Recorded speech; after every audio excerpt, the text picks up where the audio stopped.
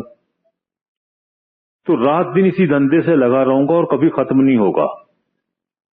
لیکن اگر میرا مطمع نظر خدا کی ذات ہو تو اس سے بڑی کوئی چیز نہیں ہے، کیونکہ جب بھی آپ دنیا کی کسی چیز کا معیار ٹھہرا لیتے ہیں تو اس سے بڑی ایک چیز موجود ہے۔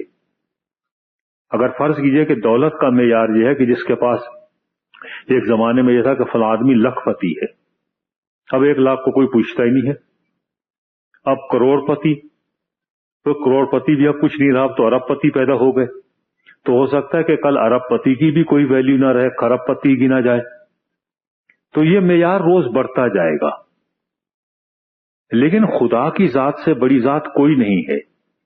میری راست بازی، آپ کی راست بازی، ان فقیہوں اور فریسیوں کی راست بازی، اس سے بڑھ کے یہ خدا کی راست بازی ہے۔ اگر وہ مل جائے تو اس سے بڑی کوئی چیز نہیں، پھر نہ کوئی بھوک رہتی ہے نہ کوئی پیاس رہتی ہے۔ لیکن سوال یہ پیدا ہوتا ہے کہ جب بھوک اور پیاس ہوگی نہیں تو پھر خدا نے یہ کیوں کہا کہ میں وہاں پہ ان کو پانی کے سوتوں کے پاس لے جاؤں گا؟ اور مکاشفے میں یہ ہے کہ وہاں پہ پانی کا دریا ایک بہتا ہے۔ جب پیاس آدمی کو لگ ہی نہیں رہی، آپ اس کو زبردستی پانی کیوں دکھا رہے ہیں بھائی؟ یہ ایک اعتراض ہو سکتا ہے نا۔ آپ اس کے لیے وہاں پہ کہہ رہے ہیں کہ وہاں پہ ایک پیڑ بھی لگا ہوا ہے جس میں پھل بھی لگتا ہے، بھائی اس کو بھوک ہی نہیں لگ رہی، آپ نے پہلے طے کر دیا، گرمی نہیں لگ رہی، سایہ سایہ ہے چاروں طرف، تو پھر کیوں پانی ہے وہاں پہ؟ لیکن کبھی آپ یہ دیکھیں کہ آپ کو جب بھی کبھی گرمی کا احساس ہو رہا ہو، اگر آپ ہری بھری گھاس دیکھ لیں تو آپ کو کچھ سکون ملتا ہے۔ آپ گھاس کھاتے تو نہیں ہے نا، کم از کم میں نہیں کھاتا ہوں، لیکن پھر بھی معلوم نہیں کیوں آنکھوں کو اچھا لگتا ہے اور سکون ملتا ہے۔ تو وہ ماحول جنت کا جو سما ہوگا، یعنی ان کو پانی کی ضرورت ہو یا نہ ہو، لیکن ہم یہ جانتے ہیں کہ اس دنیا میں اگر آپ پانی ختم کرتے ہیں تو یہاں کی پوری آب و ہوا بدل جائے گی۔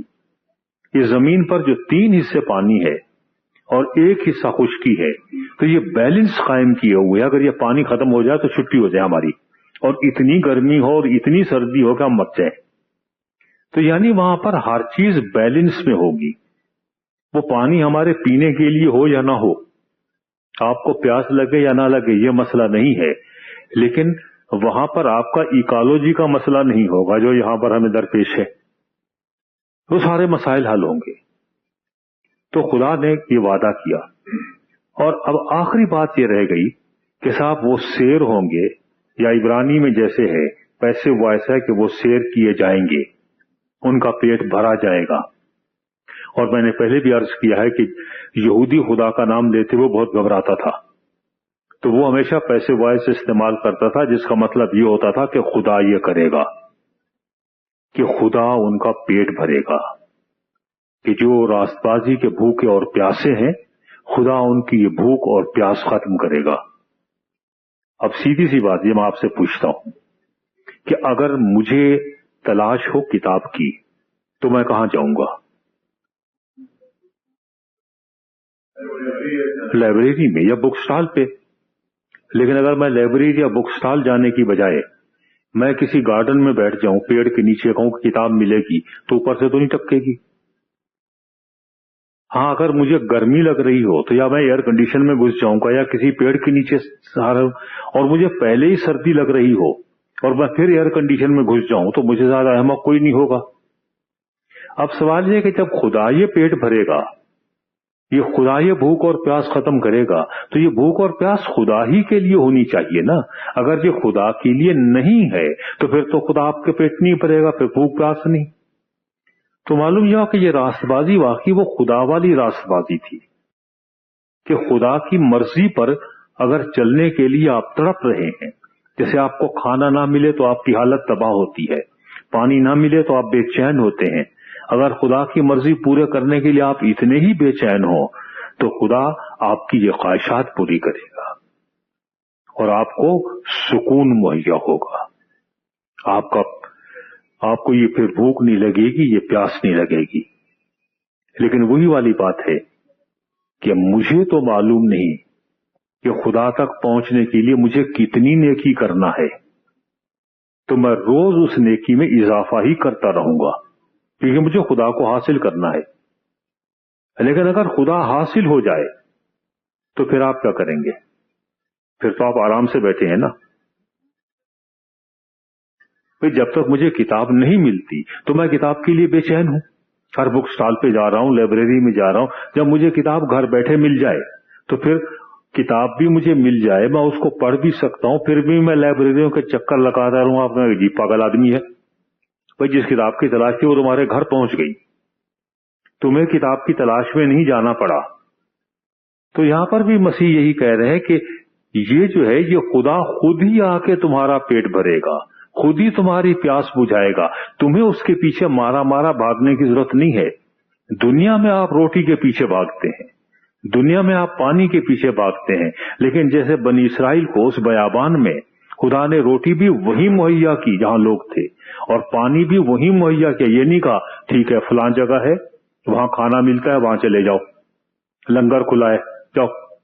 یہ نہیں کہا پانی کا چشمہ فلاں جگہ ہے، وہیں پہ پانی مہیا کر دیا۔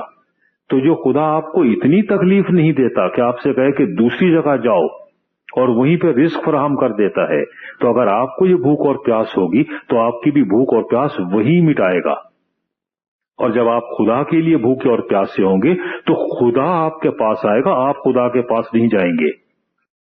تمام مذاہب کی خرابی یہی ہے کہ دنیا کے سارے مذاہب، اور اس میں عیسائیت بھی شامل ہے، اگر عیسائیت کو مذہب کی شکل ہے اور کچھ لوگوں کے نزدیک عیسائیت مذہب کی شکل ہے، اس میں بھی یہی خرابی ہے کہ آپ خدا کی تلاش میں پھرتے ہیں، لیکن بائبل یہ کہتی ہے کہ خدا آپ کی تلاش میں پھرتا ہے۔ یہ نہیں ہے کہ وہ ایک جگہ کہیں چھپ کے بیٹھا ہے اور آپ کو ڈھونڈنا ہے، بلکہ وہ آپ کو ڈھونڈنے کے لیے نکلا ہے۔ خود مسیح نے یہ کہا تھا کہ میں اس دنیا میں اس لیے آیا ہوں کہ وہ لوگ جو کھو گئے ہیں میں انہیں ڈھونڈوں۔ تو وہ ڈھونڈنے کے لیے آ رہا ہے، تو وہ آپ کی تلاش میں، آپ اس کی تلاش میں نہیں ہیں۔ پھر آپ یہ کہیں گے عہد عتیق میں یہ تو کہا گیا ہے کہ تم میرے طالب رہو، مجھے تلاش کرو، مجھے ڈھونڈو، تو مسیح نے الٹا کیوں کام کر دیا؟ بات یہ ہے کہ یہی کہا گیا تھا کہ تم میرے تلاش میں رہو، میرے طالب رہو، تو تمہیں معلوم ہوگا کہ میں پروردگار ہوں۔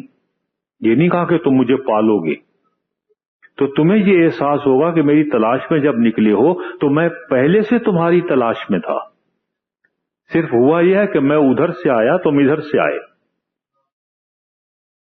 تو میں تو تمہیں پہلے ڈھونڈتا پھر رہا تھا کہ کہیں گھر سے باہر تو نکلو، کہاں چھپے پڑے ہو، تم ہی نہیں نکل کے دے رہے تھے۔ تو خدا ہماری تلاش میں ہے، وہ کہیں چھپا ہوا نہیں ہے، ہم چھپے پھر رہے ہیں اس سے۔ ہماری بھوک اور پیاس مٹانے کے لیے وہ تو پانی لے کے پھر رہا ہے، وہ کھانا بھی لے کے پھر رہا ہے، وہ ساری راست بازی لے کے پھر رہا ہے، لیکن ہم ہی نہیں نکل رہے، ہمیں ڈر لگ رہا ہے کہ باہر نکلیں گے تو معلوم نہیں کیا ہو جائے گا۔ تو کہہ رہا ہے کہ میں تمہیں یہ کھانا فراہم کروں گا۔ اب میرے ذہن میں ایک اور سوال پیدا ہوتا ہے کہ صاحب آپ بہت فیاض ہیں، آپ کھانا بھی دیں گے، آپ پانی بھی دیں گے، لیکن میرا تجربہ بہت تلخ ہے۔ لوگ کہتے ہیں آپ سے کہ صاحب میں آپ کا یہ کام کر دوں گا، کوئی بات نہیں، یہ کون سی بات ہے، چلیے۔ آپ دیکھتے ہیں عہد عتیق میں ایک مثال ہے کہ جب حضرت ابراہیم علیہ السلام کی زوجہ محترمہ حضرت سارہ کا انتقال ہو گیا تو انہوں نے کہا بھائی مجھے اپنی بیگم کو دفن کرنا ہے، جگہ چاہیے۔ تو انہوں نے کہا ٹھیک ہے کوئی بات، کہیں بھی آپ دفن کر دیں، کوئی بات نہیں۔ انہوں نے کہا صاحب مجھے یہ زمین چاہیے، یہ والی، یہ غار، اس میں دفن کروں گا۔ صاحب آپ لے لیں۔ انہوں نے کہا بھائی میں خریدنا چاہتا ہوں۔ صاحب خریدنے کیا بات ہے، آپ لے لیں۔ کہا نہیں صاحب مجھے بتائیں۔ آپ دیکھیں ہم اور آپ دوست ہیں، تو 400 چاندی کے سکے کون سی بات ہے، دوستوں میں کوئی بات ہوتی ہے؟ تو ہمارا طریقہ کار تو یہ ہے کہ پہلے ہم کہتے مفت ہے، کہیں آخر میں تو ایسا نہیں ہوگا کہ پیسے نکالو، کھانا کھا کے بیٹھے ہو، پانی پی کے بیٹھے ہو، پیسے نکالو، ہم کہاں سے دیں گے؟ اس لیے آپ یہ دیکھتے ہیں کہ بالکل آخر میں جب ہم مکاشفے میں پہنچتے ہیں اور وہاں پر اسی مفت کا ذکر موجود ہے کہ یہ سب کچھ انہیں مفت دیا جائے گا، کہ روح اور دلہن کہتی ہے کہ آ، اور سننے والا بھی کہے آ، اور جو پیاسا ہو وہ آئے، اور جو چاہے آب حیات مفت لے۔ اس کے ساتھ کوئی ٹیگ نہیں لگا ہوا، یہ فارن ایڈ نہیں ہے کہ آپ کو ہم یہ دے رہے ہیں تو آپ کو یہ کرنا ہوگا، یہ اللہ میاں کی ایڈ ہے، اس میں کوئی ٹیگ نہیں لگا ہوا، کوئی شرائط نہیں ہے، یہ مفت ملتا ہے، آپ کو کچھ نہیں کرنا، یہاں تک کہ آپ کو نیک اعمال بھی نہیں کرنا ہے، وہ آپ شکرانے کے طور پر کرتے ہیں کہ آپ نے یہ احسان کیا تو آپ کی مہربانی، ہم آپ کو سجدہ کرتے ہیں، ہم آپ کی تعریف کرتے ہیں، آپ نے جو پیغام بھیجا ہم اس کا مطالعہ کریں گے تاکہ اس معیار پر اور پورے اتر سکیں، لیکن وہ شکرانے کے طور پر ہے، احسان مندی کے طور پر ہے، سودے بازی کے طور پر نہیں ہے، وہ مفت دیتا ہے۔ ظاہر ہے کہ ہمارے ذہن میں جتنے بھی سوالات اس کے بارے میں اٹھ سکتے تھے ان تمام کے جوابات یہاں پہلے سے موجود ہیں، اور میں سمجھتا ہوں کہ خدا کے کلام کی خوبی یہی ہونا چاہیے کہ جو ذہن میں ہمارے سوال اٹھے اس کا جواب اسی کتاب میں موجود ہو، ہمیں ادھر ادھر نہیں مارے پھرنا چاہیے۔ اگر ہمارے ذہن میں جو بھی سوال اٹھتے رہے ان کا جواب یہیں پر موجود تھا، اور یہ آخری وعدہ ہے۔ اب جب کتاب ختم ہو رہی ہے تو اس کے بعد یہ ہے کہ جو چاہے آئے، آب حیات زندگی کا پانی مفت لے۔ کیونکہ ایک مسئلہ تھا، سوال تھا جس کا میں نے ذکر نہیں کیا، اور وہ یہ تھا کہ ٹھیک ہے آپ نے بھوک بھی میری مٹا دی، آپ نے میری پیاس بھی مٹا دی، آپ میرے پاس بیٹھ بھی گئے، لیکن ہم انسان ہیں، آپ تو خدا ہیں، آپ کو تو موت نہیں ہے۔ بالکل صحیح ہے، میں تو انسان ہوں، میں کل کو مر جاؤں گا تو میرا رشتہ تو آپ سے ختم ہو گیا نا۔ اسی لیے کہا کہ آب حیات یہ زندگی کا پانی ہے، یہ رشتہ ٹوٹنے والا نہیں ہے، موت بھی اس رشتے کو ختم نہیں کر سکتی، یہ وہ رشتہ ہے جو کہ قائم و دائم ہے۔ آپ مرنے کے بعد بھی یہ خدا سے الگ نہیں ہو سکتے اگر ایک دفعہ اس کے ساتھ جڑ گئے تو، لیکن شرط یہی ہے کہ جو پیاسا ہو اور اسے اپنی پیاس کا احساس ہو وہ آئے اور یہ پانی لے لے، یہ آب حیات لے لے۔ یہاں پہ چشمے کھلے ہیں، یہاں پہ کوئی اس کے اوپر پہرا نہیں بٹھایا گیا، یہاں پہ کوئی ڈنڈے بردار نہیں کھڑے ہوئے جو آپ کو ماریں گے، لیکن آپ آئیں تو صحیح، پانی موجود ہے، لیکن آپ کو پیاس کا احساس ہونا چاہیے۔ اس لیے مسیح نے یہ کہا کہ جو بھوکے اور پیاسے ہیں انہیں یہ احساس ہے کہ ہمیں خدا کی مرضی پوری کرنا ہے، اور جب تک پوری نہیں کرتے ہماری حالت ویسی ہی بے چینی رہتی ہے جیسے بھوک اور پیاس میں ہوتی ہے۔ یہ کیفیت آپ کی ہونا چاہیے، کیونکہ کچھ لوگ ایسے بھی ہوتے ہیں جنہیں بھوک کا احساس نہیں ہوتا۔ جب آپ سو جاتے ہیں آپ کو بھوک کا احساس ہوتا ہے؟ سو رہے ہیں؟ پیاس کا احساس ہوتا ہے؟ نہیں، جب اٹھتے ہیں تب محسوس ہوتا ہے۔ مرے ہوئے آدمی کو بھوک لگتی ہے، پیاس لگتی ہے۔ یہ زندہ اور جاگتے آدمی کی نشانی ہے کہ اس کو بھوک اور پیاس لگتی ہے۔ اگر آپ مسیح میں زندہ ہیں اور جاگتے ہیں، مردہ مسیحی نہیں ہیں اور سوئے ہوئے مسیحی نہیں ہیں، تو پھر آپ کو بھوک اور پیاس لگے گی۔ اگر بھوک اور پیاس نہیں لگتی تو یا تو آپ مردہ مسیحی ہیں اور یا پھر آپ سوئے ہوئے مسیحی ہیں، اور مردہ مسیحی نام کی کوئی چیز نہیں ہوتی۔ یہ کانٹرڈکشن ان ٹرمز ہے کہ مردہ بھی ہو اور مسیحی بھی ہو۔ اگر آپ مسیحی ہیں تو آپ پھر زندہ ہیں، پھر مردہ نہیں ہیں۔ یہ دونوں چیزیں ایک ساتھ جمع نہیں ہو سکتی۔ تو اگر آپ میں دونوں خوبیاں موجود ہیں کہ آپ کو احساس ہو رہا ہے آپ جاگ بھی رہے ہیں اور زندہ بھی ہیں، تو پھر اس پیاس کے بارے میں آپ پریشان نہ ہو، وہ آپ کی یہ پیاس دور کرے گا۔ اور مبارک ہیں وہ لوگ جنہیں اس بات کا احساس ہے کہ ہم بھوکے ہیں، ہم پیاسے ہیں،